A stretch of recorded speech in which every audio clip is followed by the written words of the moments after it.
আজকে বাইতুল মুকাররম মসজিদের ভেতরে নতুন করে ষড়যন্ত্র করে ওই হাসিনার দোসর, হাসিনার পা চাটা গোলাম মুফতি রুহুল আমিন গোপালগঞ্জের মধ্য থেকে ভাড়াটিয়া সন্ত্রাসী এনে জাতীয় মসজিদের ভেতরে মুসল্লিদের ওপরে হামলা করেছে। জোরে জোরে কথা বলতে হবে। বাইতুল মুকাররম বাংলাদেশের জাতীয় মসজিদ, এই মসজিদের ভেতরে হাসিনার পা চাটা গোলাম ওই মুফতি রুহুল আমিন গোপালগঞ্জের সন্ত্রাসীদেরকে এনে মুসল্লিদেরকে হামলা করে রক্তাক্ত করেছে। ভিডিওর মধ্যে দেখেছেন পুরো বাইতুল মুকাররম মসজিদটা রণক্ষেত্রে পরিণত হয়েছে। শত শত মুসল্লিদেরকে তারা আহত করে দিয়েছে। আমরা আজকের প্রোগ্রাম থেকে বলতে চাই, ওই হাসিনার দোসর ওই মুফতি রুহুল আমিন সাহেব এত সাহস পেল কোথায়? আমরা বর্তমান ডক্টর ইউনূস সাহেবের সরকারকে বলবো, কাদের ইশারায়, কাদের ইঙ্গিতে, কাদের প্ররোচনায় রুহুল আমিন সাহেব জাতীয় মসজিদে ঢুকে মুসলমানদের হামলা করে রক্তাক্ত করলো? 24 ঘন্টার ভেতরে তাদেরকে গ্রেপ্তার করে দৃষ্টান্তমূলক শাস্তির আওতায় আনতে হবে। তার কারণ মসজিদের ওপরে হামলা, এটাকে আমরা মেনে নিতে পারি? একটা কথা পরিষ্কার, তারা মসজিদের মধ্যে হামলা করার মাধ্যমে স্বয়ং আমার আল্লাহর সঙ্গে যুদ্ধ ঘোষণা করেছে। তার কারণ মসজিদ কার ঘর? আরো জোরে বলতে হবে, কার ঘর? আল্লাহর কোরআন বলেছেন, ওমা নাজলাম মিম্মাম মানা মাসাজিদ আল্লাহ, সবচাইতে বড় জালেম হলো তারা যারা মসজিদে আল্লাহর নাম নিতে বাধা দেয়, মসজিদে মুসল্লিদের বাধা দেয়, মসজিদের উপরে হামলা করে, এরা হলো সবচাইতে বড় জালেম। এই রুহুল আমিন সাহেবকে স্বৈরাচার হাসিনার পাঁচাটা গোলাম, যেই হাসিনা শাপলা চত্বরের ভেতরে হাজার হাজার ছাত্রদেরকে, কওমি মাদ্রাসার ছাত্রদেরকে শহীদ করে হত্যা করেছিল, ওই হাসিনাকে বসে থুয়ে এই রুহুল আমিন বলেছিল শেখ হাসিনা হলো কওমি জননী। কথা কন না কা? যেই হাসিনা কওমি মাদ্রাসার ছাত্রদের হত্যা করলো, ওই হাসিনাকে কওমি জননী উপাধি দিয়ে তিনি মূলত কওমি মাদ্রাসার ছাত্রদের সঙ্গে গাদ্দারি করেছে। আপনারা হয়তোবা জেনে খুশি হবেন, যেই দিন শেখ হাসিনা পালিয়ে গেছে ওই দিন এই জাতীয় মসজিদের ইমাম রুহুল আমিন সাহেব সেও পালিয়ে গিয়েছিল। আল্লাহু আকবার কর। কে রে ভাই, আমরা তো জানি চোর পালে যায়, ডাকাত পালে যায়, ধর্ষক পালে যায়, কিন্তু মসজিদের ক্ষতিপার ইমাম পালে যায়, এরকম ইতিহাস মনে হয় পৃথিবীর কোনো জায়গায় নেই। এ কথা কর না কে? আমাদের বগুড়াতে একটা কথা আছে, চোরের মন, জোরে কোন চোরের মন। এখন আমরা রুহুল আমিনকে বলতে চাই, তুমি যদি এত জিবরাইল ফেরেশতা হবা, তে হাসিনের সাথে সাথে পালিয়ে গেলা কেন? এ কথা কর না কে? উনি পালিয়ে গেছে মানে তার ভেতরে ভেজাল। ওই স্বৈরাচার হাসিনার পক্ষে দালালি করেছে, হেফাজতের নেতাদের বিরুদ্ধে বক্তব্য দিয়েছে, হেফাজতকে জঙ্গি সংগঠন বলেছে। ওই রুহুল আমিনের এই বাংলার জমিনে মসজিদে ইমামতিত্ব করার আর কোনো যোগ্যতা নাই। তার পেছনে ইমানদার মুসলমানেরা নামাজ পড়বে? আরো জোরে বলেন, পড়বে? আজকে যখন এই ঘটনা ঘটে গেল, একদল আবার বের হয়েছে মুসলমানদের মধ্যে ফাটল ধরানোর জন্য। কিছু কিছু লোক ফেসবুকে লেখালেখি করতেছে যে আজকে জামাতের হুজুর নামাজ পড়াতে গিয়েছিল, এই জন্য সংঘর্ষ হয়েছে। অথচ আজকে যিনি নামাজের ইমামতিত্ব করেছে উনি ইসলামী ফাউন্ডেশনের নিয়োগপ্রাপ্ত আপনার খতিব, 4 জন খতিবের ভেতরে 1 নম্বর, 4 জনের মধ্যে একজন যিনি নামাজ পড়ানোর যোগ্যতা আছে এবং সিরিয়াল অনুযায়ী আজকে তার দায়িত্ব মাওলানা আবু সালে পাটোয়ারি।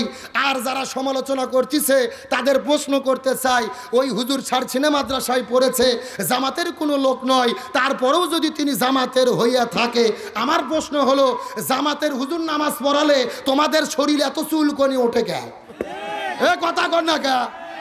16 বছর ধরে এই রুহুল আমিন সাহেব তো কওমির হুজুর, উনি নামাজ পড়াইছে, তোমাদের চুলকনি উঠলো না? জামাত দেখলেই চুলকনি ওঠে, তার মানে বোঝা গেল তোমাদের শরীরের ভেতরে অ্যালার্জি ব্যারাম আছে। আর অ্যালার্জি ব্যারামের কি মলম বাংলাদেশের জনগণ বুঝে গেছে, চুলকনি বন্ধ না হলে জাগা মতো মলম লাগানো শুরু হবে। এই বাংলাদেশ থেকে আমরা স্বৈরাচারকে তাড়িয়ে দিয়েছি, আর কোন স্বৈরাচার আর কোন দালালদেরকে আমরা দেখতে চাই? এ জোরে বলেন, দেখতে চাই? এই যে সেপ্টেম্বর মাস চলতেছে, 26শে সেপ্টেম্বর আসতেছে, 26শে সেপ্টেম্বর নিয়ে তুমুল আলোচনা সমালোচনা। অনেকে বলতেছে 26শে সেপ্টেম্বরে বাংলাদেশ পৃথিবীর ভেতরে সবচাইতে ধনী দেশ হয়ে যাবে, মানে বাংলাদেশ নাকি পৃথিবীর ভেতরে সবচাইতে ধনী হবে। আবার অনেকে ফেসবুকে লিখতেছে 26শে সেপ্টেম্বরে শেখ হাসিনা বাংলাদেশের ভেতরে চট করে ঢুকে পড়বে। জোরে বলেন কি করে? আপনারা কয়েকদিন আগে একটা টেলিফোন আলাপ ফাঁস হয়েছিল, শুনেছেন? হাসিনা বলেছিল তার এক ছুটকে ফাটকে কর্মীকে যে আমি দেশের আশেপাশে আছি, চট করে ঢুকে পড়বো। আমরা হাসিনাকে বলতে চাই, আপা আপনি চট করে ঢুকে পড়েন, বাংলাদেশের 18 কোটি মানুষ ঝাঁটা আর জুটো নিয়ে আপনাকে হাদিয়ে দেওয়ার জন্য রেডি আছে। এ কথা কর না কা? কিন্তু আমি আপনাদেরকে একটা কথা বলতে চাই, 26শে সেপ্টেম্বরে কি হতে চলেছে, কি হবে 26শে সেপ্টেম্বরে, এই সম্পর্কে আমি নেটের মধ্যে সার্চ দিয়ে দেখলাম। আসলে 26শে সেপ্টেম্বর ঘিরে এক মহাপরিকল্পনা চলতেছে। যুবকদের ইমানকে ধ্বংস করে দেওয়া হচ্ছে। আপনার টেলিগ্রাম ভিত্তিক একটা তারা জুয়ো বের করেছে, ক্যাসিনো জুয়া, হামস্টার কমব্যাট তার নাম। যেই জুয়ো খেলার মাধ্যমে যুবকেরা মোবাইলের ভেতরে একটা অ্যাপের মাধ্যমে জুয়ো খেলে তাদের অ্যাকাউন্টে কিছু কয়েন যোগ হচ্ছে, কিছু পয়েন্ট যোগ হচ্ছে। তাদের বলা হয়েছে 26 তারিখে যার যত কয়েন আছে প্রত্যেকটা কয়েন আর পয়েন্টের ভিত্তিতে ডলার আর টাকা দেওয়া হবে। তার মানে টাকা পাইয়ে তোমরা কোটিপতি হবা, আর কোনো টেনশন নেই। আজ থেকে 10 বছর আগে বাংলাদেশে ডেস্টিনি নামে একটা কোম্পানি আসছিল, আপনাদের কি মনে আছে? এমন ভাবে এসে মাথা ওয়াশ করছে, বিশাল বড় বড় এরকম ফাইল বার করে বলে এই যে সিঙ্গাপুরে একটা বাগান দেখা যাচ্ছে, এই বাগানের মালিক আপনি যদি একটা অ্যাকাউন্ট খোলেন। কথা কর না কা? কয় ডানাত আপনার, বাম হাত শ্বশুরের, তারপরেরটা তার, বলে বুঝতে চাচ্ছে পুরো পৃথিবী তোমার। 1 মাস পরে দেখা গেল সিঙ্গাপুর আসিয়া তো দূরের কথা, ডেস্টনির অফিস পর্যন্ত আউট হয়ে গেছে। কথা কর না কা? আমি যুবকদেরকে সচেতন করতে চাই, 26 তারিখের আশায় তোমরা জুয়া খেলতেছ, ক্যাসিনো ভিত্তিক জুয়া। 26 তারিখে কোটিপতি হবে, চাঁদে জায়গা কিনবে, বড় লোক হবে, ওই ধান্দা বাদ দাও। 26 তারিখে তোমরা বড় লোক হবে না, বরং তোমাদের নামটা জাহান্নামের খাতায় লেখা হবে। তার কারণ বলেন তো, জুয়াকে হারাম করেছে কে? আর একটু জোরে বলেন। আল্লাহর কোরআন বলেছেন ইন্নামাল খামরু ওয়াল মাইসির ওয়াল আনসাব ওয়াল আজলাম রিজসুম মিন আমালিশ শাইতান ফাজতানিবুহু লাআল্লাকুম তুফলিহুন। ভালো করে মনে রেখো, তোমাদের জন্য নিষাদ্রব্য মদ, জুয়া, মূর্তি পূজারক, ভাগ্য নির্ধারক সব কিছুকে কে হারাম করেছেন? সুতরাং যুবকদেরকে বলবো 26 তারিখে কোটিপতি হওয়ার ধান্দা করে ইমানকে নষ্ট করে জাহান্নামে যাওয়ার পরিকল্পনা করো না। আর একটা কথা পরিষ্কার করে বলি, হাসিনা যদি বাংলাদেশে আসতেও চাই, আমরা সাধুবাদ জানাবো। হাসিনা ভারত থেকেও ষড়যন্ত্র বন্ধ করে নাই। আমার দেশের সরকারকে বলবো, ডক্টর ইউনূসকে বলবো, হাসিনা গণহত্যা করেছে। ভারত যদি আমাদের সঙ্গে সম্পর্ক করতে চায়, ওই গণহত্যার মহানায়িকা ডাইনি হাসিনাকে বাংলাদেশের কাছে ফেরত দিতে হবে। তার কারণ গণহত্যার বিচার আমরা চাই কি চাই না? আপনারা দেখেছেন সেই ঢাকার আশুলিয়ার ভেতরে কয়েকজন ছাত্র ছাত্রীকে গুলি করে হত্যা করে পুলিশের গাড়ির মধ্যে উঠাইয়া আগুন দিয়ে পুড়ে ছাই করে দিয়েছে। শুধু ক্ষমতা টিকানোর জন্য এত অন্যায় করতে পারে আমরা জীবনে কল্পনা করি নাই। তৈরি করেছিল আয়না ঘর। জোরে কোন কি ঘর? যে আয়না ঘর শব্দ আমরা জীবনে শুনিনি, অক্সফোর্ড ডিকশনারির মধ্যে সার্চ দিয়েও খুঁজে পাওয়া যায় না। আয়না ঘর তৈরি করে আমাদের ব্রিগেডিয়ার আমান আজমি, ব্যারিস্টার আরমান সহ হাজার হাজার লোকদেরকে 13 বছর ধরে আয়না ঘরে বন্দি করে রেখেছে। সূর্যের আলো দেখতে দেয়নি, বাইরের বাতাস উপভোগ করতে দেয়নি। এমনকি যখন আজান হইতো গান বাজায়া বাজায়া আজানের শব্দ পর্যন্ত কানে শুনতে দিত না। আজকের প্রোগ্রাম থেকে বলি, যেই সরকার স্বৈরাচার হাসিনা হাজারো ছাত্রদেরকে গুলি করে হত্যা করেছে, এমনকি ছাত্র জনতাকে আগুন দিয়ে পুড়িয়ে ছাই করে দিয়েছে, ওই হাসিনাকে বাংলাদেশে ফিরে এনে গণহত্যার প্রধান আসামি হিসেবে বিচার করে ফাঁসির দড়িতে ঝুলাতে হবে।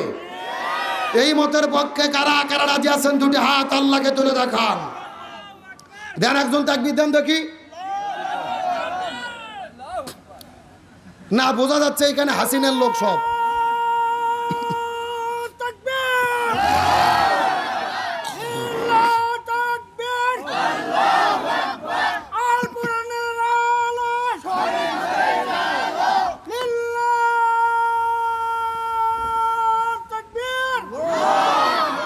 আল্লাহ আল্লাহ কবুল করুক, বলেন আমিন। এবার চাচাই ভাইকে এক কাপ করে চা দেন তো।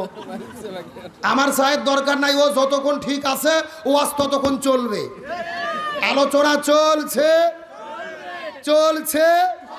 তাহলে বলে যুগে যুগে জালেমদেরকে বিদায় করে দেয় কে? আর মাজলুমদের বিজয় দান করে কে? আর জালেমের পরাজয় দেয় কে? আরো জোরে বলেন। আমার প্রিয় বন্ধুগণ, মুসলমান ভাইরা গভীর মনোযোগ। এই জমিনের মধ্যে আল্লাহ তাআলা যুগে যুগে জালেমদের পরাজয় ঘটন করেছেন, আর ইমানদার মুসলমানদেরকে বিজয় দান করেছেন। আল্লাহ ইমানদার মুসলমানদেরকে কেমন ভাবে বিজয় দান করে? এখন আমি আপনাদেরকে জিজ্ঞাসা করি, বলেন তো দেখি, ও বগুড়ার মুসলমানদের জাতির পিতার নাম কি? যারা বলতেছেন এরা কারা? না না, হাসিনার লোক বোঝা যাচ্ছে তো। তার কারণ হাসিনা গত 16 বছর ধরে বঙ্গবন্ধুকে দেশের জাতির পিতা প্রমাণ করার চেষ্টা করেছিল, কিন্তু আল্লাহর কি খেলা। 5 তারিখে হাসিনা যখন পালিয়ে গেল, তার বাবার মূর্তি ভাস্কর্য ভেঙে দিয়ে অনেকে মাথার উপরে উঠে প্রসাব করেছে। কার ফয়সালা? কার খেলা? হাসিনার কোনো না কোনো দিন পতন হবে, এটা আমরা জানতাম। কিন্তু হাসিনা পালানোর পরে দেশে যে আওয়ামী লীগের নামগন্ধ থাকবে না, আর বঙ্গবন্ধু মাটির সাথে মিশে যাবে, এতটুকু মনে হয় আমরা আশা করিনি। কথা কর না কে? মানে আমরা যতটুকু আশা করিনি, আল্লাহ তার চাইতে বেশি দিয়ে দিছে। তাহলে চিৎকার করে বলেন, মুসলমানদের জাতির পিতার নাম কি? কে বলেছেন? আল্লাহ রাব্বুল আলামিন বলেন, মিল্লাতা আবিকুম ইব্রাহিম ওয়া সাম্মাকুমুল মুসলিমিন। আল্লাহ তাআলা ডাকতে বলেন, হে পৃথিবীর মুসলমানেরা, মুসলমানদের জাতির পিতার নাম হলো হযরত ইব্রাহিম আলাইহিস সালাম, আর আমি তার মাধ্যমে তোমাদের নাম রেখেছি মুসলমান। কথাগুলো সুন্দর করে বোঝার চেষ্টা করবেন। আমাদের জাতির পিতা হযরত ইব্রাহিম আলাইহিস সালাম দ্বীনের দাওয়াত দেওয়ার জন্য যখন নমরুদের কাছে গেল, নমরুদ ইব্রাহিম নবীর তো দাওয়াত গ্রহণ করে নাই, বরং ইব্রাহিম নবীকে ধ্বংস করে দেওয়ার জন্য ইব্রাহিমকে আগুনের মধ্যে ফেলে দিল। ওই নমরুদের অগ্নিকুণ্ডের ভেতরে ইব্রাহিম আলাইহিস সালাম 1 নয় 2 নয় 40 দিন পর্যন্ত ছিল। জোরে বলেন কতদিন? আরো জোরে। এখন আমি আপনাদেরকে জিজ্ঞাসা করি, বলেন তো দেখি, ও বগুড়ার মুসলমান, ইব্রাহিম আলাইহিস সালাম যে 40 দিন পর্যন্ত আগুনের মধ্যে ছিল, ইব্রাহিম নবী কি চোর ছিল? ডাকাত ছিল? নারী ধর্ষণ করেছিল? তাহলে ইব্রাহিম নবীকে কেন আগুনের মধ্যে ফেলে দেওয়া হলো? কালেমার দাওয়াত দেওয়ার জন্য, হক কথা বলার কারণে। এখান থেকে বোঝা গেল বগুড়ার মুসলমান, আমরাও যদি কালেমার কথা বলি, আমরাও যদি কালেমার পথে চলি, এই জমিনের মতো দিন প্রতিষ্ঠার কথা বলি, ইব্রাহিম নবীর মতো মাঝে মধ্যে আমাদেরকেও আগুনে পড়া লাগতে পারে। ঠিক, আর একটু জোরে বলতে হবে। এই ইব্রাহিম নবীর ওপরে যখন অত্যাচার নির্যাতন বেড়ে গেল, আল্লাহ সুবহানাহু ওয়া তাআলা এই নমরুদকে জমিন থেকে বিদায় করে দেওয়ার জন্য এই জমিনের মধ্যে একটা জন্তু প্রেরণ করেছিল, যার নাম কি? আরো জোরে বলেন। আল্লাহ তাআলা কোয়ে ফাঁকের সুরঙ্গ থেকে মশা পাঠাইয়া দিল। সমস্ত মশার ভেতরে এমন একটা ভিনভিনানি শব্দ দিয়ে মশাগুলো আসা শুরু করলো। 11 লক্ষ সৈনিক শহীদ হয়ে গেল। ওই 11 লক্ষ সৈনিক বিদায় নিয়ে চলে গেল ওই নমরুদকে বিদায় করার জন্য। একটা ন্যাংরা মশা নমরুদের লাকের মধ্য দিয়ে আল্লাহ ঢুকাইয়া দিল। চিৎকার করে বলেন আল্লাহু আকবার। কি মশা? এ ল্যাংরা মশা, বোঝেন না? আরে ভাই, পৃথিবীর সবচাইতে দুর্বল প্রাণী হলো মশা। আমরা উঠতেও থাবা দিয়ে মারি, বসতেও থাবা দিয়ে মারি। আর আল্লাহ নমরুদক শেষ করার জন্য যে মশা পাঠালো, ওটাও ভালো মশা না? কি মশা? এখন এই ল্যাংরা মশা লাকের মধ্যে দিয়ে ঢুকে নমরুদের মাথার জায়গায় এমন জোরে কামড়ানো শুরু করছে, নমরুদ পাগল হয়ে র্যাব, পুলিশ, বিজিবি, নিরাপত্তা বাহিনীর লোকজনক বলতেছে, আমি সহ্য করতে পারতেছি না, আঘাত করো। জোরে কোন কি করো? তোমরা নমরুদের বাহিনীরা বলতেছে, হুজুর আঘাত করব কি দিয়ে? আমাদের পাশে তো জুতো ছাড়া কিছু নাই। নমরুদ বলতেছে, জুতো দিয়ে ভারিয়া। সুবহানাল্লাহ কোন? কি দিয়ে ভারিয়া? জুতো দিয়ে নমরুদের মাথাত ভারেন শুরু করছে। যতক্ষণ মশা আপনার জুতো দিয়ে নমরুদের মাথার বেরেন হয় ততক্ষণ মশা কামড়ায় না। সুবহানাল্লাহ কোন। এইরকম চলতে চলতে 3 দিন পার হয়ে গেছে। জোরেক্ষণ কয় দিন? নিরাপত্তা বাহিনীর লোকজনের বাবা মা আসছে, আসে বলতেছে বাবা কি চাকরি নিলে, দিনেও ডিউটি রাতেও ডিউটি, তোমাদের কি ছুটি নাই? একটু দয়া করে ছুটি নাও, বাড়ির চলো। তখন নিরাপত্তা বাহিনীর লোকজন নমরুদকে বলে যাবা না, দয়া করে ছুটি দেন।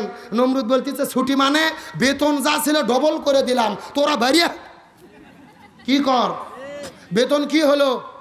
এ কথা কন, বেতন কি হলো? শোনেন, শুধু নমরুদের ওয়াজ শুনলে হবে না, বাংলাদেশের সাথে মিল করা লাগবে। বাংলাদেশের একটা নমরুদ ছিল কি ছিল না? যখনই 5 বছর পার হয়েছে পুলিশেরা বলছে আর আমরা ভোট চুরি করে আপনার ক্ষমতা টানবো না, তখন হাসিনা বলতেছে বেতন বেড়ে দিলাম, লাগা ভোট। কথা কন না গা? মানে 5 বছর পর পর পুলিশের বেতন বাড়াছে, র্যাবের বেতন বাড়াছে, আর দিনের ভোট রাতে করে বাক্সর ভরাইয়া জিব্রাইলের মতো ক্ষমতা গেছে। এ জোরে কন। কিন্তু এইরকম যাইতে যাইতে 7 দিন পর, জোরে কন কয় দিন? 7 দিন পর নিরাপত্তা বাহিনীর লোকজন স্ত্রী সন্তান আসছে। স্ত্রী এসে বলছে ওগো স্বামী কি চাকরি নিলেন, দিনেও ডিউটি রাতেও ডিউটি, ছুটি নেই, আমাদের কথা কি ভুলেই গেছেন? তখন নিরাপত্তা বাহিনীর লোকজন নমরুদকে বলে যাবা না, দয়া করে ছুটি দেন।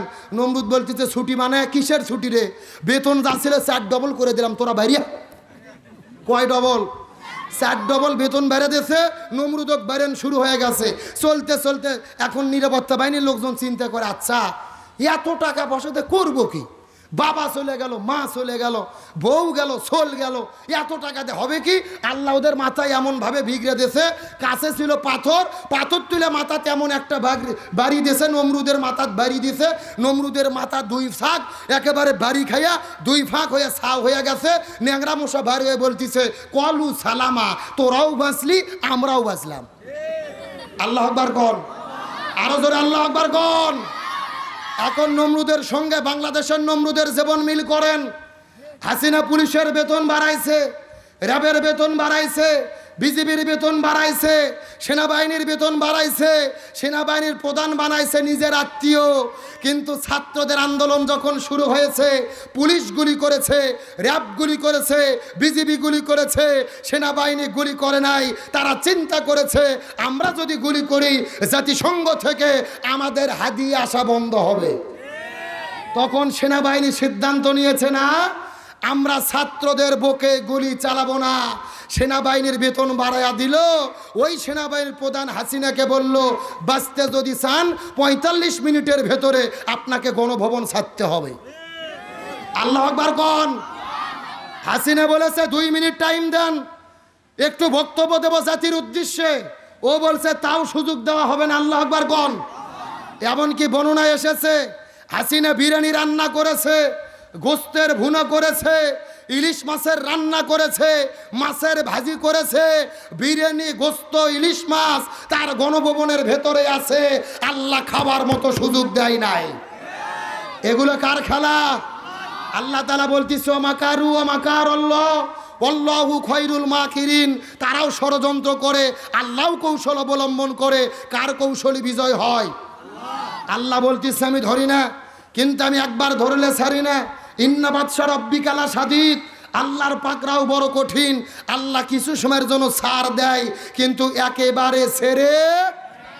ওই সেনাবাহিনীদেরকে সেলুট দেই, ধন্যবাদ জানাই। সেনাবাহিনীদের কারণেই হাসিনা পালিয়ে যেতে বাধ্য হয়েছে। আজকে সেই সেনাবাহিনীকে যখন ম্যাজিস্ট্রেটের পাওয়ার দেওয়া হয়েছে, গতকালকের আগের দিনে ম্যাজিস্ট্রেসি পাওয়ার তাদেরকে দেওয়া হয়েছে, অফিসারদাররা ম্যাজিস্ট্রেটের পাওয়ার ব্যবহার করতে পারবে। আমরা সরকারকে বলবো এই সিদ্ধান্তকে সাধুবাদ দেই, ধন্যবাদ দেই। কারণ হলো বর্তমানে বাংলাদেশে উচ্ছৃঙ্খল পরিবেশ শান্ত করার জন্য এই উপযোগী সিদ্ধান্তটা নেওয়া দরকার ছিল। তার কারণ আপনারা দেখেছেন এই পুলিশগুলো হাসিনার নিয়োগ দেওয়া, র্যাবগুলো হাসিনার নিয়োগ দেওয়া, বিজিবি হাসিনার নিয়োগ দেওয়া, তারা ভালোভাবে দায়িত্ব পালন করতেছে না। ওরা চুপচাপ বসে আছে, দেশে যেন বিশৃঙ্খলা চলে, হাসিনা যেন আবারও ঢুকতে পারে। এই সময়ে আর্মিদেরকে পাওয়ার দেওয়া হয়েছে। আর্মিদেরকে বলবো আপনারা পাওয়ারকে ব্যবহার করে যারা বিশৃঙ্খলা করতেছে এই ঘাতকদেরকে বের করে আইনের আওতায় নিয়ে আনেন। কিন্তু এক দলের খুবই মন খারাপ, এক দলের খুবই মন খারাপ, যারা চাঁদাবাজি শুরু করছে এদের মনে খুবই ব্যথা। কথা কর না কে? আমরা বলতে চাই না, পরিবেশ বুঝতে হবে। এই বাংলাদেশে বিশৃঙ্খলা চলতেছে, স্বৈরাচার চলে গেছে, হাসিনের দোসররা কিন্তু যায় নাই, ওরা কখনো আনসার সাজে আসতেছে। কথা কর না কে? কখনো হিন্দু সাজে আসতেছে। আবার আজকে দেখলাম বাইতুল মুকাররম মসজিদের ভেতরে ওরা মুসল্লি সাজে আছে, হামলা শুরু করেছে। ষড়যন্ত্র থেকে আমাদেরকে